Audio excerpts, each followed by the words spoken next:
Hello, maayong hapon sa tanan. Nagbabalik na naman si Itching Mags, Mutya Hunter. Meron na naman akong bagong ipakita sa inyo guys. Mga kakaibang klaseng uri ng mutya sa kalikasan. Ito ay uri ng pating.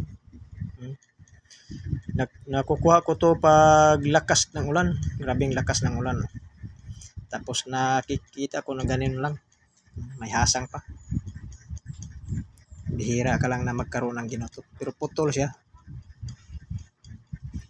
Ay hasang, no, hasang oh. Bro.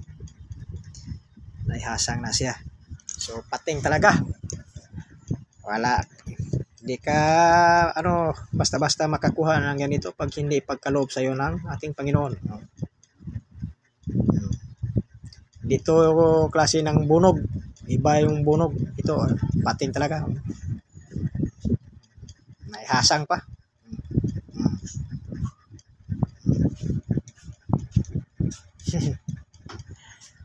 Nagiging bato sa tagal ng panahon. Bihira lang na magkaroon ka ng pating. Nasa kamadaan. Wala sa dagat. Sa tagal ng panahon, At meron pa kung tingnan yung klase sa bato. Saturn. At ikot yung batong ara sa ulo. Batong ara. Bihira ka lang na magkaroon ng Saturn. Pero tingnan nyo yung forma. Napakasulit pa. Pero iba talaga siya iyo. Parang may mga bildo.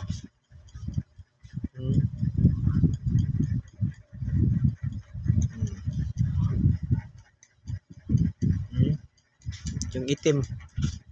Yung mga itim na yan, ito. Parang bildo. Parang ginaganon mo sa araw.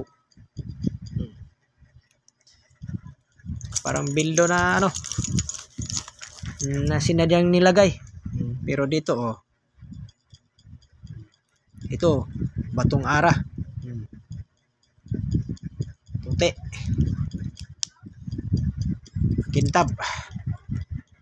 Liso ng buto ng nangka.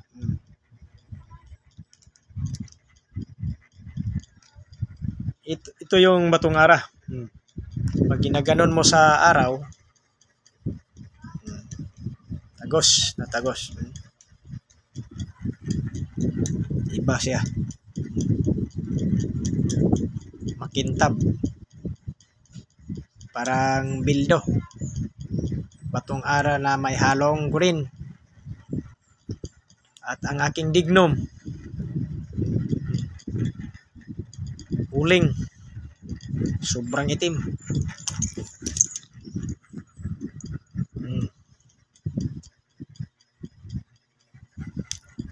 At aking kopling. Bisa nasa kapadongan ni. No. Anak ka dire. Hanap ko dire ay. Di malipot. Kopling. Kasi yung gripo, ginaganon, may patungo dito, may patungo dito.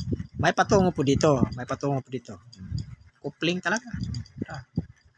Kopling.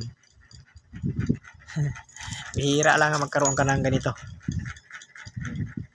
Parang sinadya na pinutol dito. Ito, nag-atbang sila. Dire, walay atbang dire noon. Wala. Para siyang kupling. Pataas dito yung sa gripo. Dito. Napalo dito. Asos. Tsaka yung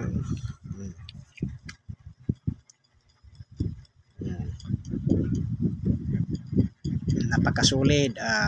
Ipo-ipo. Nakaikot yan. Ipo-ipo. Mula dito hanggang dito hanggang pababa. Mutya ng apoy.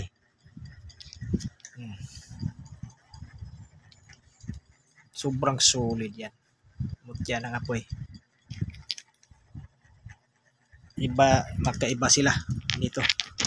Ito yung pula pero may batong arang halo. Napakasulit. Ganun ko na pero di mahirap, hindi mabiyak. Yung pangil ng kidlat. Ibang klase ito nga pangil. Ganito yung forma kang Maestro Virbo. Shout out po. Nakita ko yung mutya mo ng yung pangil ng kidlat mo ganito. Nakita ko yung pangil ng kidlat mo, magkapareha tayo.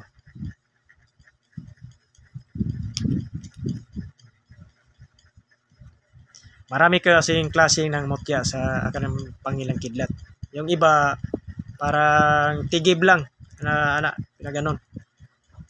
Depende yan, pero na ibang mga pangil nga nakuha mo sa natamaan ng mga kahoy. Iba din forma sa mga mutya. May puti ko dati, binigay ko sa kaibigan ko sa Liloan. Iba din yung pangil na puti. Parang tigib talaga. Na ganon kalapad. At mga duhag to nga kalapdo niya. Bihira lang nga magkaroon ka ng mutya ng pangil ng kidlat. Dahil mabisa yan sa spiritual at sa kumbati. Pwede mo gawing panggilit mga pangil ng kidlat. Gamitan mo ng pulong ni Metatron o sa Diyos Ama. Kahit anong orasyon ang ilagay mo, basta susunog talaga. Yung bulalakaw kung pula, pag nilagyan mo ng lana o oil leaf, mag-iba ang kulay.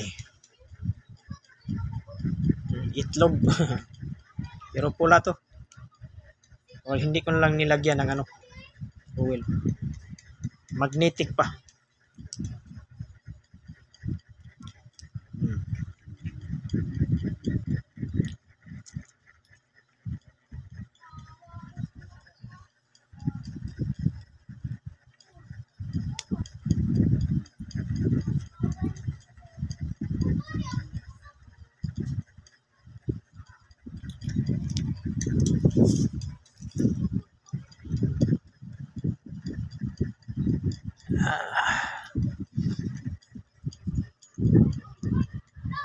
Thank you for watching, guys.